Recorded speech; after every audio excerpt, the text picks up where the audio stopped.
شاہزین نے دانت کچکچائے اور دعا کی طرف دیکھا جو اپنی فتح پر ہنس رہی تھی۔ اس نے چابی لگا کر ڈرائیونگ سیٹ پر قدم رکھے۔ شاہزین چاروں ناچار اس کے برابر میں آ ٹھہرا۔ دیکھو دعا، اگر تم نے گاڑی کو ذرا بھی نقصان پہنچایا تو میں تمہیں ایک سیکنڈ بھی نہیں لگاؤں گا گاڑی سے باہر پھینکنے میں۔ دعا نے مسکراتے ہوئے سر کو خم دیا۔ میں نے کہا نا، میں نے یوٹیوب سے گاڑی سیکھی ہے، بریک، کلچ، ایکسیلیٹر سب پتہ ہے مجھے۔ شاہزین نے اپنا سر پیٹ لیا۔ چلو پھر دکھاؤ اپنے یوٹیوب کی سکلز کا کمال۔ وہ طنز سے کہتا اسے اشارہ کرنے لگا۔ دل البتہ زور زور سے دھڑک رہا تھا کہ کہیں یہ لڑکی اس کی نئی گاڑی کو نقصان نہ پہنچا دے۔ دعا نے پرجوش ہو کر گاڑی سٹارٹ کی اور اس قدر زور سے ایکسیلیٹر پر پاؤں رکھا کہ گاڑی راکٹ کی طرح اڑتی ہوئی صحن کے بیچوں بیچ رکھے تایا جان کے گلاب کے پودوں کو کچلتی نیم کے درخت سے جا ٹکرائی۔ دعا کی چیخیں بلند ہوئیں۔ استغفر اللہ، استغفر اللہ، شاہزین بھائی مجھے بچا لیں۔ اس نے بے اختیار شاہزین کا ہاتھ پکڑا اور اس کے کندھے سے لگ کر اس کی شرٹ کو مٹھی میں بھینچ کر زور زور سے چلانے لگی۔ ایک لمحے کے لیے شاہزین کو پتہ ہی نہ چلا کہ ہوا کیا ہے۔ اگلے ہی پل اس نے اپنی گاڑی کو سنبھالا۔ گاڑی ایک جھٹکے سے رکی۔ دعا کا سر سیٹ سے زور سے ٹکرایا۔ اس نے اپنے سر کو تھام لیا۔ یہ کیا کر دیا آپ نے؟ آپ بریک تو لگاتے، قسم سے اتنا سر میں درد ہو رہا ہے۔ وہ چوزے کی طرح سہم کر شاہزین کو کہتی اس کے غصے کو ساتویں آسمان تک پہنچا چکی تھی۔ تمہارا دماغ خراب ہے؟ بریک میں لگاؤں گا؟ گاڑی تم چلاؤ، چابی تمہارے پاس ہے، ایکسیلیٹر پر پاؤں تمہارا ہے، اور تم مجھے کہہ رہی ہو کہ بریک میں لگاؤں؟ تم عقل سے پیدل ہو کیا؟ یہاں بیٹھے بیٹھے میں تمہارے پاؤں بھی کنٹرول کروں؟ شاہزین کا غصہ دیکھ کر وہ ایک جھٹکے سے گاڑی سے باہر نکلی اور بونٹ کی طرف دیکھا جو آگے سے پچک گیا تھا۔ کوئی نہیں شاہزین لالا، بس تھوڑا سا منہ پچک گیا ہے، ویسے بھی کالا رنگ تھا نا آپ کی گاڑی کا، اسے نظر لگ جاتی، اس لیے میں نے پہلے ہی صدقہ اتار دیا۔ شاہزین غصے میں کھولتا باہر نکلا اور گاڑی کا پچکا ہوا بونٹ دیکھ کر اس کا سر چکرانے لگا۔ چلی جاؤ تم اندر، گاڑی کا حال خراب کر دیا اور کہہ رہی ہو صدقہ نکال دیا، اندر چلی جاؤ ورنہ میرا بلڈ پریشر شوٹ کر جائے گا۔ وہ غصے سے گاڑی کے بونٹ پر ہاتھ مارتا چلایا تو دعا سہم کر پیچھے ہٹی اور تیزی سے دوڑ کر اندر جانے لگی۔ برآمدے میں بیٹھے حارث، زریاب اور تایا جان کی ہنسی چھوٹ گئی تھی۔ شاہزین بھائی غصہ نہ کریں، میں ابھی لیمو پانی بنوا کر لاتی ہوں، اتنا غصہ صحت کے لیے اچھا نہیں ہوتا۔ وہ ایک بار پھر سے مڑی اور شاہزین کو دلاسے اور تسلیاں دیتے آگے بڑھ گئی۔ شاہزین نے دکھ سے اپنی گاڑی کو دیکھا تھا اور افسوس سے سر جھٹک کر میکینک کو کال ملانے لگا تھا۔ اس کے علاوہ اس کے پاس اور کوئی چارہ بھی تو نہیں تھا۔ زریاب اس وقت اپنے کمرے میں بیٹھا موسیقی سن رہا تھا، تبھی ملازمہ اندر آئی۔ زریاب صاحب، آپ کو بڑے صاحب اپنے کمرے میں بلا رہے ہیں۔ زریاب نے اپنے کانوں سے ایئر بڈز نکالے اور موبائل تھام کر اپنے بابا کے کمرے میں پہنچا جہاں حارث پہلے سے اس کا انتظار کر رہا تھا۔ اسے دیکھتے ہی حارث نے آنکھ دبائی۔ تم دونوں اب بڑے ہو جاؤ، زمینوں کے پورے سال کا حساب منشی فضل الدین سے لانا اب تم لوگوں کی ذمہ داری ہے۔ تایا جان نے ان دونوں کو ایک فائل تھمائی۔ بابا، میں ان سب سے دور بھاگتا ہوں، پلیز آپ شاہزین بھائی کو کہیں نا۔ زریاب نے جھرجھری سی لے کر وہ فائل دوبارہ اپنے بابا کی طرف بڑھائی تو حارث اسے دیکھ کر رہ گیا تھا۔ وہ اس کے کان کے قریب جھکا۔ یار چلتے ہیں نا، تھوڑی بہت آؤٹنگ ہو جائے گی، دوستوں کو بلائیں گے، ہلا گلا کریں گے، منع کیوں کر رہا ہے؟ حارث کی بات سن کر اس نے نفی میں سر ہلایا۔ تم دونوں کیا خسر پسر کر رہے ہو؟ میں نے تم دونوں کو حکم دیا ہے، تم لوگوں سے پوچھا نہیں ہے؟ چلو اٹھو، ذمہ داریاں نبھانا سیکھو اور جاؤ گاؤں جا کر حساب لے آؤ۔ یاد رہے زیادہ دیر مت لگانا، آج رات کو ہی واپسی ہونی چاہیے۔ تایا جان کو ان دونوں کے منصوبے کا پتہ چل گیا تھا، اس لیے انہوں نے انہیں خبردار کیا۔ زریاب بڑبڑاتا ہوا فائل لے کر اٹھا اور حارث کے ساتھ گاڑی میں جا بیٹھا۔ گاڑی تیز رفتاری سے گاؤں جانے والے راستے پر چل رہی تھی۔ ویسے یار تجھے کیوں اتنا برا لگ رہا ہے؟ ہمیشہ تو دوستوں کی گیدرنگ کرتا ہے۔ حارث نے اس سے سوال کیا۔ بس دوستوں سے زیادہ کہیں اور دل لگ گیا ہے نا؟ زریاب نے آنکھ دبائی۔ وہ ایک گھننے میسنے، تو نے مجھے نہیں بتایا اور اتنا بڑا چکر چلا لیا۔ حارث نے اس کی کمر پر دھپ لگائی۔ زریاب نے اسے اپنے موبائل میں ایک خوبصورت لڑکی کی تصویر دکھائی۔ بھابھی تو بہت پیاری ہے۔ حارث نے تعریف کی تو زریاب نے اپنے کالر جھاڑے۔ پسند کس کی ہے آخر؟ وہ دونوں اسی طرح ہنسی مذاق کرتے آگے بڑھے ہی تھے کہ گاؤں کی حدود میں داخل ہوئے ہی تھے کہ ایک تیز چنگھاڑتی ہوئی آواز آئی اور گاڑی کے فرنٹ سیٹ شیشے کو توڑ کر تیز رفتار گولی زریاب کے سینے کے آر پار ہو گئی۔ حارث کے ہاتھ سے زریاب کا فون چھوٹ کر گر گیا۔ زریاب! حارث چلایا اور کپ کپاتے ہوئے وجود سے اسے تھاما۔ زریاب کا پورا وجود خون میں لت پت تھا، اس کے منہ سے خون نکل پڑا تھا۔ گولی اس کے سینے کے آر پار ہو گئی تھی اور وہ ہچکیاں لے رہا تھا، گویا اس کی آخری سانسیں ہوں۔ زریاب، آنکھیں کھولو زریاب! حارث شاک تھا۔ گولی کی آواز سن کر آس پاس گاؤں کے لوگ وہاں جمع ہونے لگے۔ حارث کا پورا سفید کرتا خون سے رنگ آلود ہو چکا تھا۔ لگتا ہے اسی نے گولی ماری ہے، جائیداد کا تنازع لگتا ہے۔ حارث نے یہ سنا تو خوفزدہ ہو گیا، وہ ویسے بھی کم عمر تھا۔ وہ دروازہ کھول کر باہر نکلا۔ ارے ارے، پکڑو اسے! بھاگ کہاں رہا ہے؟ یہ ضرور اسی نے کیا ہے، تبھی تو بھاگ رہا ہے۔ قاتل ہمیشہ بھاگتا ہے۔ ایک ساتھ کئی آوازیں ابھریں۔ حارث نے روتے ہوئے پیچھے پلٹ کر زریاب کے ساکت وجود کو دیکھا۔ زریاب، میرے بھائی، یہ کیا ہو گیا؟ میں نے تجھے نہیں مارا۔ ہجوم حارث کو پکڑنے کے لیے آگے بڑھنے لگا تو وہ چلایا، میں اسے کیوں ماروں گا؟ میں نے اسے نہیں مارا، میرے پاس تو اسلحہ بھی نہیں ہے۔ وہ باقاعدہ رو رہا تھا۔ حیات خان اور خزن خان کی حویلی خون سے رنگ آلود ہو گئی۔ ان کو اپنی ہی نظر لگ گئی۔ دونوں ایک دوسرے کے خان کے پیاسے ہو گئے۔ ہجوم میں سے ایک شخص چلاتے ہوئے بولا تو حارث کو لگا کہ اب اس کی موت بھی اس کے قریب آ گئی ہے اور یہ مشتعل ہجوم ہی اسے ہی زمین میں گاڑ دے گا۔ وہ کچھ بھی سوچے سمجھے بغیر تیزی سے دوڑ لگا گیا، لیکن نہیں جانتا تھا کہ اس کی زندگی کی یہ دوڑ دعا کی زندگی میں ایک تیز رفتار طوفان لے آئے گی۔ شاہزین اس وقت ہوٹل روم میں واپس آیا تھا۔ اس نے اپنے بزنس سیٹ اپ کے لیے بہت سی میٹنگز کی تھیں اور تھکا ہارا بیڈ پر لیٹا ہی تھا کہ اس کا موبائل رنگ دینے لگا۔ بابا کی غیر متوقع کال پر وہ حیران ہوتا ایک جھٹکے سے کھڑا ہوا اور فون کان سے لگایا۔ کیا ہوا بابا، خیریت ہے؟ دوسری طرف خضر خان کی بھاری گمبھیر آواز اور ان کے لہجے کی سنجیدگی دیکھ کر وہ حیران رہ گیا تھا۔ کچھ بھی ٹھیک نہیں ہے، بس جلدی سے گاؤں پہنچو، مزید کوئی سوال مت کرو، مجھے میں ہمت نہیں ہے تمہارے کسی بھی سوالوں کا جواب دینے کی۔ انہوں نے یہ کہتے ہی فون بند کر دیا۔ شاہزین حواس باختہ سا اٹھا، اپنا بیگ پیک کیا اور گاؤں کی طرف جانے والے راستے پر اپنی گاڑی ڈال دی۔ 4 گھنٹے کے مسلسل سفر نے اس کے ذہنی اعصاب کو تھکا دیا تھا۔ دوسری طرف زریاب کا نمبر بھی بن جا رہا تھا۔ وہ کال کرتا تو کسے کرتا؟ اس کے دل میں بے پناہ وسوسے پیدا ہونے لگے۔ گاڑی ایک جھٹکے سے گاؤں کی حویلی کے پاس رکی اور وہاں لگا جرگہ دیکھ کر شاہزین اپنی جگہ ٹھہر سا گیا۔ اس کے قدم زمین میں جم سے گئے۔ وہ دھیرے دھیرے چلتا آگے بڑھا۔ خضر خان اٹھے اور اسے اپنے برابر میں بٹھایا۔ سامنے اس کے اپنے سگے چچا حیات خان اور چچی جان فیروزہ بیگم دوپٹے میں اپنا چہرہ چھپائے زاروں کے تار رو رہی تھیں۔ خضر خان کے چہرے پر ایک غیر معمولی سنجیدگی تھی۔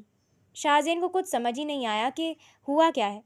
بابا، ہوا کیا ہے؟ اب مجھے بتائیں تو صحیح۔ مگر خضر خان نے ہاتھ اٹھا کر جرگے کے عمر رسیدہ بزرگ کی طرف اشارہ کیا۔ تمام تر حقائق اور گواہوں کی روشنی میں جرگہ اس نتیجے پر پہنچا ہے کہ حارث حیات خان نے ہی زریاب خضر خان کو قتل کیا ہے اور جائے وقوعہ سے بھاگ گیا ہے۔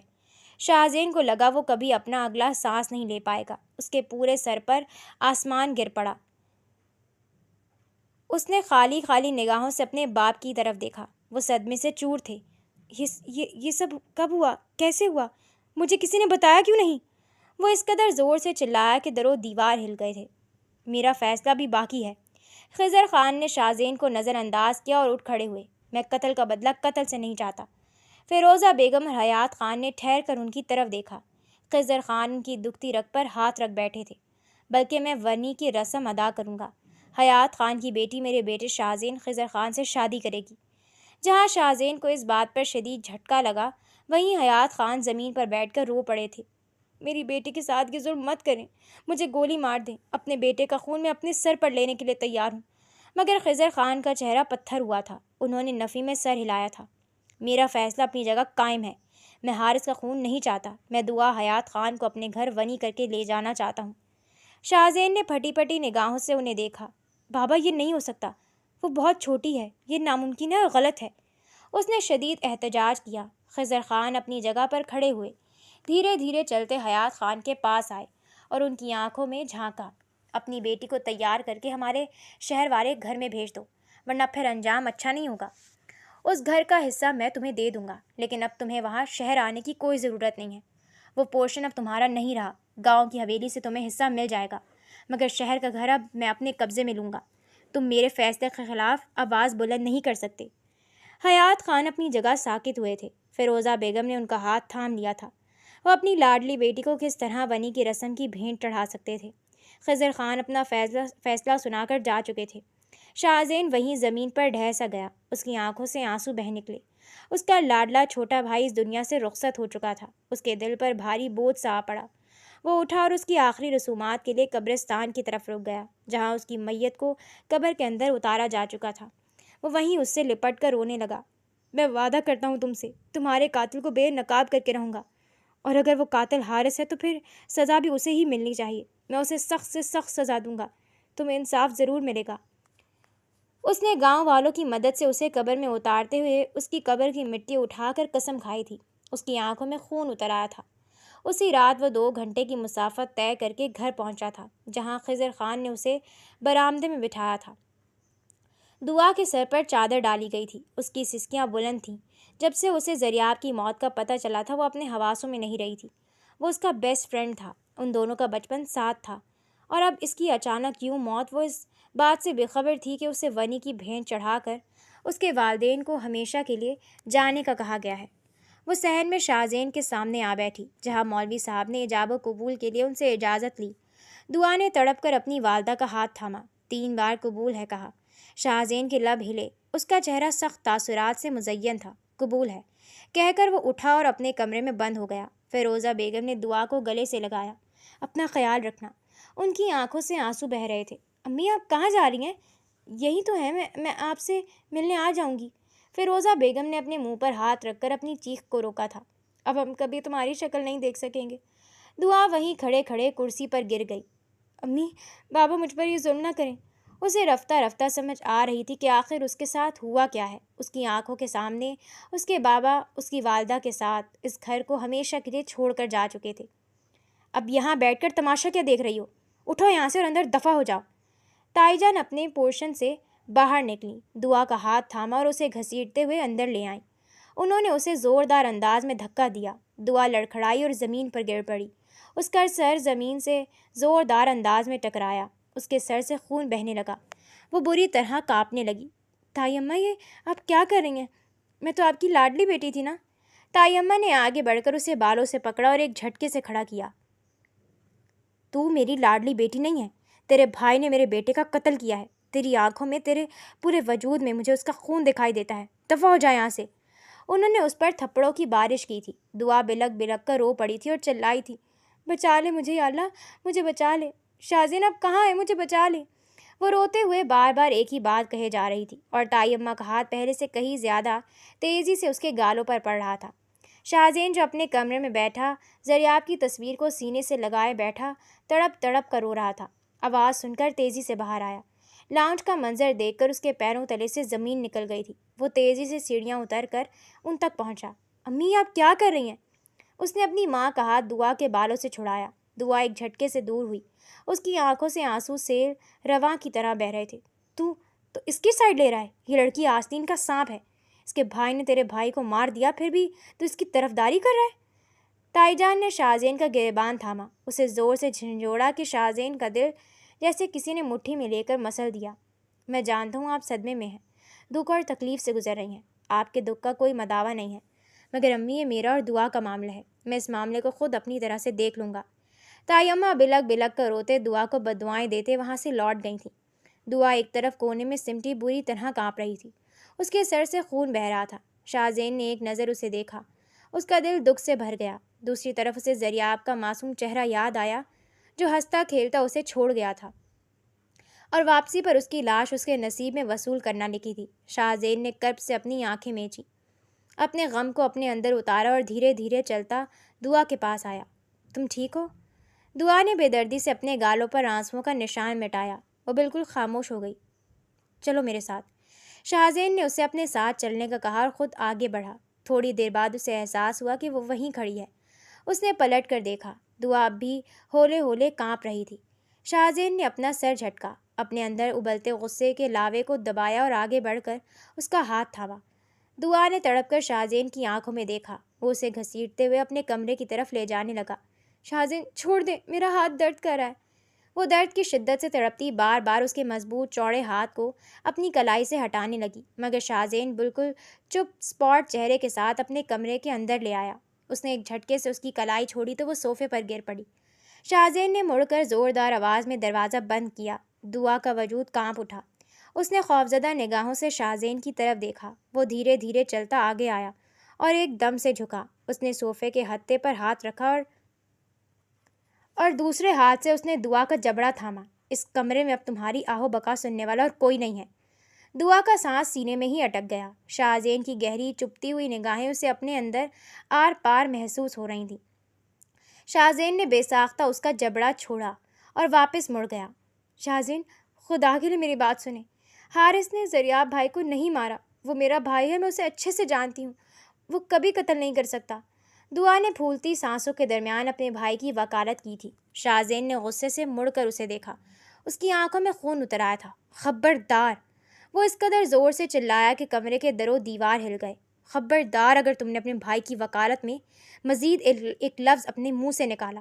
میں ابھی اپنے بھائی کو کچھ دیر پہلے اپنے ہاتھوں سے زمین کے سپرد کر کے آیا ہوں، اور تم چاہتی ہو کہ میں یہاں تمہارے بھائی کی بے گناہی کے قصیدے سنوں؟ ہاں؟ دعا کے ہونٹ خشک ہو گئے۔ اس نے بے اختیار اپنے خشک ہونٹوں پر زبان پھیری۔ آج سے پہلے اس نے شاہزین کو کبھی اتنے غصے میں نہیں دیکھا تھا۔ میری ماں نے تم پر ہاتھ اٹھایا، غلط کیا، لیکن وہ اپنی جگہ پر صحیح تھی۔ وہ ایک غم زدہ ماں تھیں، پر میں تم پر ہاتھ نہیں اٹھاؤں گا، تشدد نہیں کروں گا۔ جسمانی زخم تو بھر جائیں گے، اس لیے میں تمہیں جسمانی چوٹ نہیں پہنچاؤں گا، بلکہ… وہ چند لمحے سانس لینے کے لیے رکا۔ میں تمہاری روح کو چھلنی کروں گا۔ ساری عمر تم اپنی روح کو سمیٹنے میں گزار دو گی۔ دعا نے صدمے سے چور نگاہوں سے شاہزین کی طرف دیکھا تھا۔ اسے یقین تھا کہ شاہزین اس کی بات ضرور سنے گا۔ وہ اپنے بھائی کی بے گناہی کو ثابت کر کے رہے گی، مگر وہ غلط تھی۔ اس کا دل جیسے کسی نے ٹکڑے ٹکڑے کر دیا تھا۔ وہ مڑا اور الماری کی طرف بڑھ گیا۔ وہاں سے اپنے سادہ کپڑے نکالے اور صوفے کی طرف جاتے ہوئے آخری بار رکا۔ تم یہاں اپنے بھائی کے گناہ کا کفارہ بن کر آئی ہو، اور ونی کی کوئی عزت نہیں ہوتی۔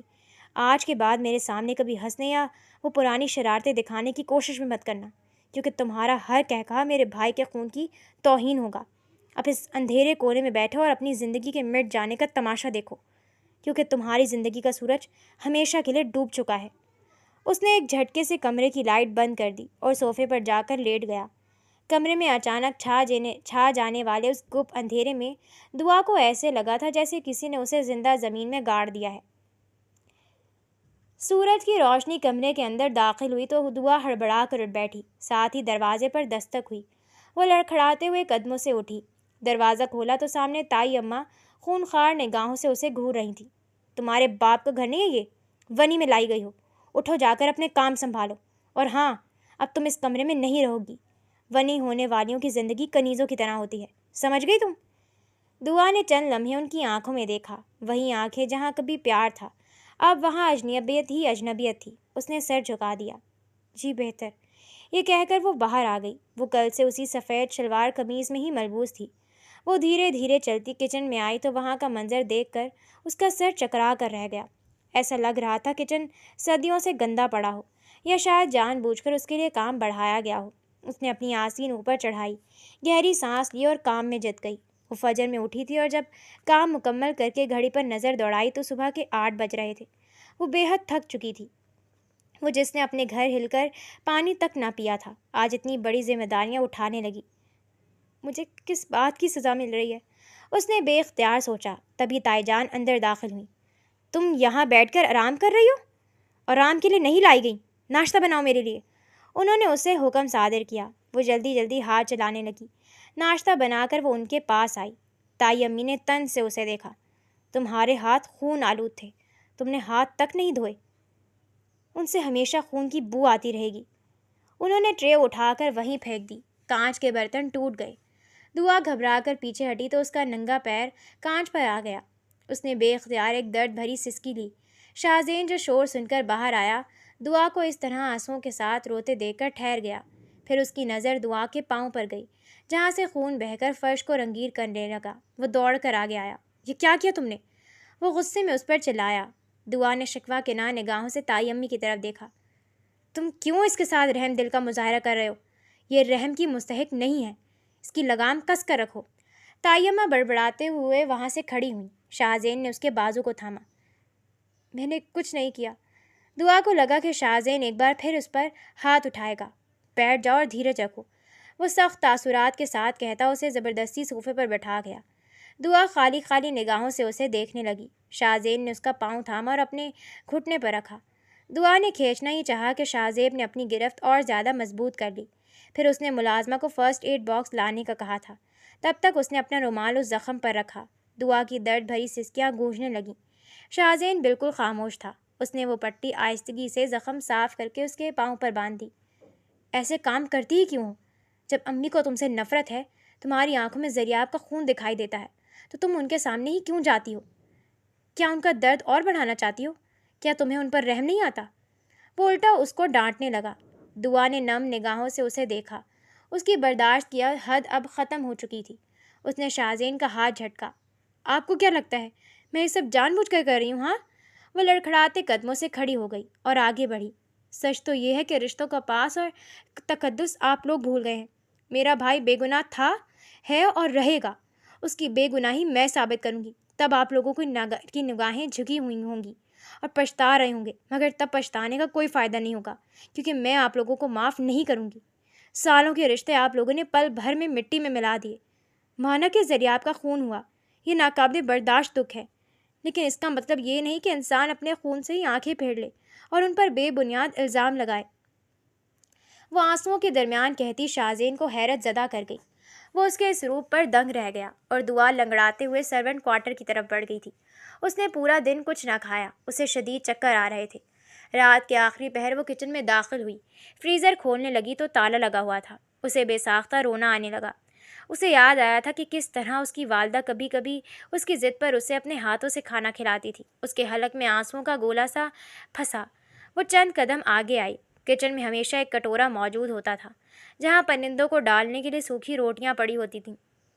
اس نے آنسو صاف کر کے گلاس میں پانی بھرا اور ان سوکھی روٹیوں میں سے 2-3 ٹکڑے اٹھا کر وہیں زمین پر بیٹھ گئی۔ اس نے پانی میں ڈبو کر پہلا نوالا لیا۔ اس کا دل چاہا کہ زمین پھٹے اور وہ اس میں سما جائے۔ نوالا اس کے حلق میں ہی اٹک گیا۔ اس نے وہیں سوکھی روٹی رکھ دی اور گھٹنوں میں سر دیے رونے لگی۔ کچن میں قدموں کی آہٹ سنائی دی۔ اس نے روتے سر اٹھا کر دیکھا تو شاہزین چونک کر اسے دیکھنے لگا۔ تم یہاں رات کے اس پہر کیا کر رہی ہو؟ وہ تفتیشی افسر بنا اس کی آنکھوں میں جھانک کر بولا۔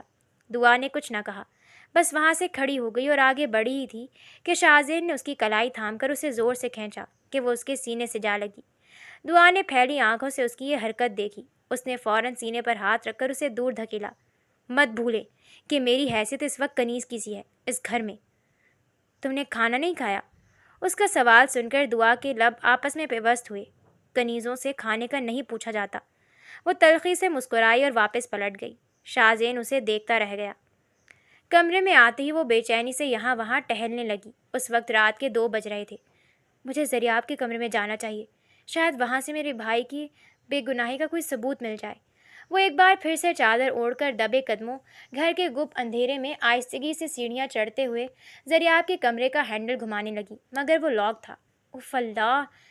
اس نے بے ساختہ اپنا ماتھا پیٹ لیا، پھر اپنے بال سے بال پین نکال کر وہ لاک کو چھیڑنے لگی۔ وہ ایسی ہی کارروائیاں اپنے گھر میں بہت کیا کرتی تھی۔ ٹھک کی آواز آئی اور لاک کھل گیا۔ دعا نے گہری سانس بھری، دروازے پر ہاتھ رکھا، دروازہ کھلتا چلا گیا۔ اس نے 1 سیکنڈ سے بھی کم عرصے میں اندر جا کر دروازہ دوبارہ لاک کر دیا۔ پھر اس نے دھیرے سے لائٹ جلائی اور زریاب کے کمرے کی تلاشی لینے لگی۔ آدھے گھنٹے تک اس نے پورا کمرہ الٹ پلٹ کر دیا تھا، مگر اسے کوئی قابل ذکر چیز نہ ملی۔ وہ تھک ہار کر اپنا سر اپنے ہاتھوں میں گرا کر رونے لگی۔ یا اللہ، میں کیا کروں؟ میں کیسے اپنی بے گناہی کو ثابت کروں گی؟ میں کیسے اپنے بھائی کو اس جرم سے نجات دلاؤں گی؟ اس کی سسکیوں سے کمرہ گونجنے لگا۔ تبھی اسے کھڑکی کے پاس کسی سائے کی حرکت محسوس ہوئی۔ وہ ڈر کر کھڑی ہو گئی اور جیسی دروازے کی طرف بھاگی، کوئی کھڑکی کھول کر اندر چھلانگ لگا چکا تھا۔ اس سے پہلے کہ وہ چیختی، اندر آنے والا شخص اس کے منہ پر ہاتھ رکھ کر اس کی چیخ کو خاموش کروا گیا۔ وہ اس کی گرفت میں مچلنے لگی تھی۔ تبھی اس شخص نے اپنے چہرے سے ماسک ہٹایا اور دعا کی آنکھیں پھٹی کی پھٹی رہ گئی۔ وہ کوئی اور نہیں، اس کا اپنا سگا بھائی حارث تھا۔ حارث! دعا کے ہونٹ پھڑپڑائے۔ تم کیسے ہو میرے بھائی؟ وہ اس کے گلے لگ کر زاروں قطار رو پڑی تھی۔ میں ٹھیک ہوں دعا، میں بہت شرمندہ ہوں، میری وجہ سے تمہیں یہ دن دیکھنے پڑ رہے ہیں۔ دعا نے اپنے آنسو صاف کر کے نفی میں سر ہلایا۔ مجھے تم پر پورا بھروسہ ہے، تم قاتل نہیں ہو سکتے۔ حارث کی آنکھیں بھی نم ہو گئیں۔ زریاب، آپ کو میں نے قتل نہیں کیا، یہ دیکھو میرے پاس ثبوت ہے۔ مگر شاید یہ لوگ میرے ثبوت پر یقین نہ کریں۔ میں لیکن تمہاری نظروں میں سرخرو ہونا چاہتا ہوں۔ تم چاہو گی تو میں اپنی گرفتاری دے دوں گا، تم چاہو گی تو اپنی گردن پہ کٹوا دوں گا، لیکن تمہیں اس حالت میں دیکھ کر میرا دل پھٹنے کے قریب ہے۔ وہ وہیں زمین پر بیٹھ کر آنسو بہانے لگا۔ دعا نے اس کے ہاتھ سے موبائل لیا اور اس ویڈیو کو دیکھنے لگی۔ یہ ویڈیو میں نے اس وقت بنائی جب ہم گاؤں کی خوبصورت ہریالی کو دیکھتے ہوئے آگے بڑھ رہے تھے۔ تبھی میں نے ایک مشکوک شخص کو ہماری گاڑی سے چند کلومیٹر دور کھڑے دیکھا۔ میرا دھیان ہٹ گیا اور یہی میری سب سے بڑی غلطی ہوئی۔ دعا نے ویڈیو میں باقاعدہ دیکھا تھا کہ ایک شخص اسلحہ لیے کھیتوں میں کافی دور کھڑا تھا۔ اس نے زوم کرنے پر دیکھا تو اس کا چہرہ ہلکا ہلکا سمجھ آنے لگا۔ یہ کون ہو سکتا ہے؟ حارث نے کندھے اچکائے۔ میں نہیں جانتا، مگر مجھے پورا یقین ہے کہ اسی شخص نے گولی چلائی ہے۔ دعا نے اس کا ماتھا چوما۔ مجھے یقین ہے تم بے گناہ ہو، میں کچھ نہ کچھ کر لوں گی، لیکن ابھی تم اس وقت یہاں سے چلے جاؤ۔ اور تم؟ حارث کے کہنے پر اس کی آنکھیں نم ہوئیں۔ میں برداشت کر لوں گی، مجھ میں بہت برداشت ہے۔ وہ دعا کے کہنے پر واپس لوٹ گیا اور دعا آہستگی سے اپنے سرونٹ کوارٹر میں جا کر لیٹ گئی۔ مچھروں کی بہتات تھی اور نیند اس کی آنکھوں سے کوسوں دور تھی۔ دوسری طرف شاہزین اپنے کمرے میں لیٹا چھت پر لگے پنکھے کو گھور رہا تھا۔ اس کے ذہن میں بار بار دعا کے الفاظ گونجنے لگے۔ جس دن سچ کے سب کے سامنے آیا، آپ لوگ کسی کو منہ دکھانے لائق نہیں رہیں گے۔ وہ جھٹکے سے کھڑا ہوا اور گہرے گہرے سانس لینے لگا۔ اس نے کچھ سوچ کر زریاب کے کمرے کی طرف قدم بڑھائے، چابی سے تالا کھولا اور اندر داخل ہوا۔ اس نے ولید کا لیپ ٹاپ الماری سے نکالا تھا۔ شاید یہاں سے مجھے کوئی سراغ مل جائے۔ اس نے لیپ ٹاپ کھولا اور ولید کی ای میل آئی ڈی کھول کر میل چیک کرنے لگا۔ وہ اس کے سارے پاس ورڈ جانتا تھا۔ تبھی اسے آخر میں ایک ای میل دکھائی دی جو زریاب نے اسے بھیجنے کی کوشش کی تھی، اور وہ غلطی سے ڈرافٹ میں چلی گئی تھی۔ شاہزین نے کانپتے ہاتھوں سے میل کھولی۔ ای میل کھولی تو اس کے ہوش اڑ گئے تھے۔ بھیا، آپ کہاں ہیں؟ مجھے آپ سے ضروری بات کرنی ہے۔ منشی فضل الدین زمینوں کے حساب میں خرچ برد کر رہا ہے۔ میں نے اس کے خلاف 4 شیٹ تیار کر لی ہیں۔ آپ آئیں تو اکٹھے کارروائی کریں گے۔ شاہزین وہیں زمین پر بیٹھ گیا۔ سارا سچ 1 منٹ میں اس کے سامنے آ گیا۔ ہم سے اتنی بڑی غلطی کیسے ہو گئی؟ اس نے بے ساختہ اپنا سینہ مسلا۔ اسے دعا کے آنسو یاد آئے، حیات خان اور فیروزہ بیگم کی سسکیاں یاد آئیں۔ اس نے وہیں لیپ ٹاپ بند کیا اور اپنے ساتھ اٹھا کر اپنے کمرے میں آیا۔ اسے رہ کر دعا کا خیال آنے لگا۔ وہ سیدھا سرونٹ کوارٹر کی طرف بڑھا۔ دعا چارپائی پر لیٹی چھت کو گھور رہی تھی۔ شاہزین اندر داخل ہوا تو وہ ایک جھٹکے سے کھڑی ہو گئی۔ آپ یہاں کیا کر رہے ہیں؟ اس نے دھیرے لہجے میں کہا۔ کمرے میں چلو۔ شاہزین کا حکم سن کر دعا کو اچنبھا سا ہوا۔ یہ کیا کہہ رہے ہیں آپ؟ کیا آپ کو نہیں پتہ؟ آپ کی والدہ نے یہ میرا نیا ٹھکانہ بنایا ہے۔ شاہزین نے یہ سنا تو سر جھکایا۔ جانتا ہوں۔ اس نے دعا کا ہاتھ تھامنا چاہا۔ دعا کرنٹ کھا کر پیچھے ہٹی۔ اب وقت نکل چکا ہے ان باتوں کا۔ آپ کی نظروں میں میرا بھائی، میرا پورا خاندان مجرم ہے تو مجرم ہی صحیح، اور مجرم کو مظلوم اپنے ساتھ نہیں رکھتا۔ دعا نے طنز کیا لیکن شاہزین نے ہمت نہ ہاری۔ اس نے اسی وقت دعا کو کمر سے کھینچ کر اپنے قریب کیا۔ یہ مت بھولو کہ میں تمہارا شوہر ہوں، چاہے کنیز یا چاہے ونی۔ میں آنے والی لڑکی ہے، چاہے اس کی خاندانی بیوی۔ اسے شوہر کے بلانے پر اس کے حکم کی تکمیل اس پر فرض ہے۔ دعا تلخی سے مسکرائی۔ یہ بھی ٹھیک کہا آپ نے، لگتا ہے آپ کے اندر کی مردانگی جاگ گئی ہے۔ دعا! شاہزین کا ہاتھ فضا میں بلند ہوا اور اگلے ہی لمحے اس نے اپنے ہاتھوں کی مٹھیاں بھیج کر دیوار میں دے ماری۔ دعا نے پہلی بار شاہزین کو اس قدر غصے میں دیکھا۔ وہ خوفزدہ ہو کر پیچھے ہٹی۔ شاہزین نے اسے بازو سے جکڑا اور گھسیٹتا ہوا اپنے کمرے میں لے آیا۔ اس نے اسے زوردار انداز میں بیڈ پر دھکا دیا۔ دعا کی آنکھوں سے آنسو بہنے لگے۔ یہ آپ کیا کر رہے ہیں شاہزین؟ اسے اپنے دل کی دھڑکن تیز ہوتی محسوس ہوئی۔ وہ اس پر جھکا۔ مت بھولو، ہمارے درمیان شرعی رشتہ موجود ہے، اور جب چاہوں میں اپنا حق وصول کر سکتا ہوں۔ تم میری مردانگی کو نہیں للکار سکتی۔ دعا نے اپنا رخ پھیر لیا۔ اسے شاہزین کی گرم سانسیں اپنے چہرے پر محسوس ہوئی تھیں۔ شاہزین نے جھٹکے سے اسے چھوڑا اور صوفے پر بیٹھ گیا۔ صبح تیار ہے نا؟ ہم گاؤں جا رہے ہیں۔ دعا نے بے یقینی سے اسے دیکھا۔ کیوں؟ مجھے موت کے گھاٹ اتاریں گے، یا پھر میرے چہرے پر کالک مل کر پورے گاؤں میں گھمائیں گے، یا پھر میرے سر پر قاتل کی بہن کا ٹیگ لگا کر لوگوں سے پتھر پڑوائیں گے؟ شاہزین نے تلخی سے سر جھٹکا۔ ایسا کچھ بھی نہیں ہے، یہ تمہارے دماغ کا فطور ہے۔ دعا خاموش ہو گئی۔ اگلے دن اس کی آنکھ کھلی تو شاہزین تیار تھا۔ کافی دیر تک سوتی رہی ہو، اب اٹھ گئی ہو تو تیار ہو جاؤ، ہم گاؤں جا رہے ہیں۔ دعا نے سوالات کرنے کے لیے ہونٹ وا کیے کہ شاہزین نے پلٹ کر اس کے ہونٹوں پر اپنا ہاتھ رکھا۔ کوئی سوال نہیں، کم از کم آج نہیں۔ اور ہاں، میں نے تمہارے لیے کپڑے منگوا لیے ہیں، الماری میں ٹنگے ہوئے ہیں۔ دعا نے الماری کھولی اور تلخی سے ہنسی۔ آپ نے کچھ زیادہ ہی اسٹاک منگوا لیا ہے، میرا یہاں اتنا لمبا عرصہ رہنے کا کوئی موڈ نہیں ہے۔ وہ اس کا دل جلاتی واش روم میں گئی اور باہر نکلی تو ایک لمحے کے لیے شاہزین ٹھٹک کر رہ گیا۔ وہ بہت پیاری تھی اور اس وقت بہت خوبصورت لگ رہی تھی۔ شاہزین نے بے ساختہ نظریں چنائیں، پھر وہ اس کے ہمراہ گاڑی میں بیٹھی۔ گاڑی گاؤں کے راستے پر چلنے لگی۔ وہاں اس نے حیات خان، فیروزہ بیگم، خضر خان اور اپنی والدہ کو بھی مدعو کیا تھا، لیکن اس وقت وہ صرف اپنی بیوی دعا کے ساتھ جا رہا تھا۔ کچھ بتائیں گے کہ آخر آپ مجھے کیوں لے جا رہے ہیں؟ شاہزین خاموش رہا۔ اس نے گاڑی حویلی کے بجائے جرگے کے صحن میں روکی، جہاں پہلے سے پورا گاؤں موجود تھا۔ دعا نے سانس روک کے اسے دیکھا۔ کیا آپ سب کے سامنے مجھے مارنا چاہتے ہیں؟ اس کا دل زور سے دھڑکا۔ شاہزین نے زوردار انداز میں گاڑی کا دروازہ بند کیا، پھر اس کی طرف کا دروازہ کھولا۔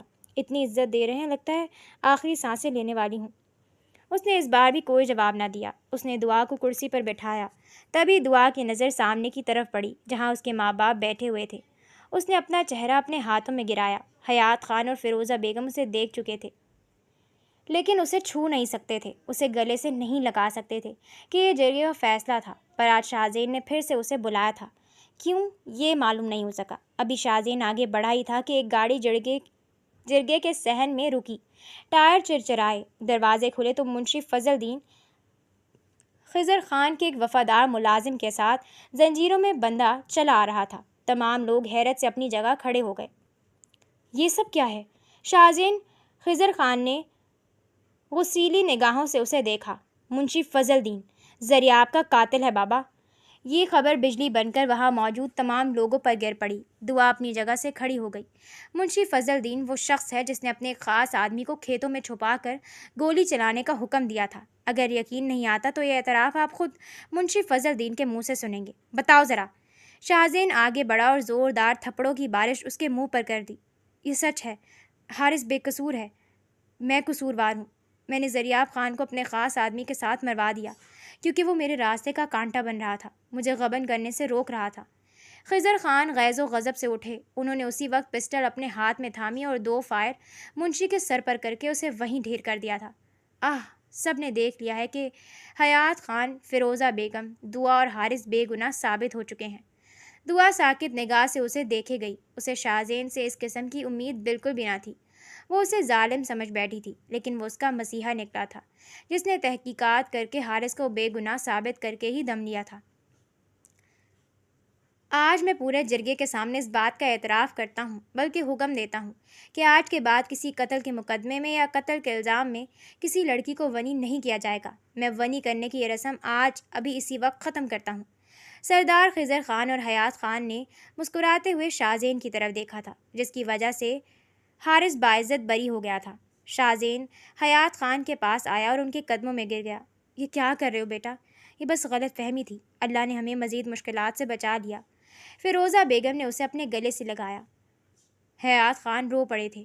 خضر خان جھکی نگاہوں سے ان کے پاس آئے۔ اگلے ہی لمحے وہ دونوں بھائی آپس میں لپٹ کر رو پڑے تھے۔ ہر آنکھ اشک بار تھی۔ دعا خاموشی سے ایک کونے میں کھڑی تھی۔ شاہزین دھیرے دھیرے اس کے پاس آیا۔ تم نے بالکل صحیح کہا تھا، تم جیت گئی۔ دعا نے نگاہیں اٹھا کر اس کی آنکھوں میں جھانکا۔ اور یہ جیت آپ نے ہی میرے مقدر میں لکھی۔ یہ جیت آپ کی وجہ سے ہی ممکن ہوئی ہے۔ میں جانتی ہوں کہ آپ سب کا رویہ بہت تلخ تھا، اتنا کہ میں یہ سب سہ نہ سکی تھی، لیکن جس طرح آج آپ نے ہمارے پورے گھرانے کو سب کے سامنے ذلت و رسوائی کا داغ لگنے کے بعد اس داغ کو دھویا ہے، میں اس کے لیے آپ کی شکر گزار ہوں۔ دعا کی آنکھوں سے آنسو بہہ نکلے تھے۔ شاہزین نے اس کے آنسو صاف کیے۔ اب اور نہیں، تم ان 3-4 دنوں میں اتنے آنسو بہا چکی ہو، لگتا ہے کہ تمہارے آنسوؤں کی فیکٹری اب ختم ہو جائے گی۔ شاہزین نے اس کے کان میں سرگوشی کی تو دعا ہنس پڑی تھی۔ ویری فنی شاہزین، آپ کو ہیومر کا بھی ایک کورس کرنا پڑے گا، بہت ہی برا ہیومر ہے آپ کا۔ دعا دھیمے سے مسکرائی۔ شاہزین نے اپنا ہاتھ آگے بڑھایا۔ کیا زندگی کے سفر میں میرے ساتھ چلنا چاہو گی؟ دعا نے چند لمحے سوچنے میں لگائے۔ کیا میں نے اتنا مشکل سوال کر دیا ہے؟ وہ دل گرفتہ انداز میں بولا۔ سوال بہت مشکل ہے مگر جواب آسان ہے۔ دعا نے اس کے ہاتھ پر اپنا ہاتھ رکھا اور مسکراتے ہوئے ہاں میں سر ہلایا۔ شاہزین پہلی بار دل سے مسکرایا۔ اس نے دعا کا ہاتھ مضبوطی سے تھام لیا اور وہ دونوں زندگی کی اور چل پڑے، جہاں خوشیاں ان کی منتظر تھیں۔ زریاب کی کمی تو دور نہیں ہو سکتی تھی، مگر اس کے قاتلوں کو سزا مل چکی تھی۔ دو خاندانوں کے درمیان غلط فہمی دور ہو گئی تھی اور اب محبت نے اپنے ڈیرے ڈال لیے تھے۔ اگلے دن شاہزین اور دعا کا سادگی سے مسجد میں ولیمہ رکھا گیا تھا، جہاں مستحق بچوں کو کھانا کھلایا گیا تھا، اور یوں شاہزین نے دعا کو ہمیشہ ہمیشہ کے لیے اپنی زندگی میں قبول کر لیا تھا۔ وہ صوفے پر بیٹھی کتاب پڑھ رہی تھی جب شاہزین اندر داخل ہوا۔ خدا کا خوف کرو لڑکی، آج ولیمہ تھا اور تم کتاب لے کر بیٹھی ہو۔ دعا نے گڑبڑا کر اسے دیکھا۔ ولیمے کا مطلب یہ ہے کہ میں آپ کی راہوں میں پل کے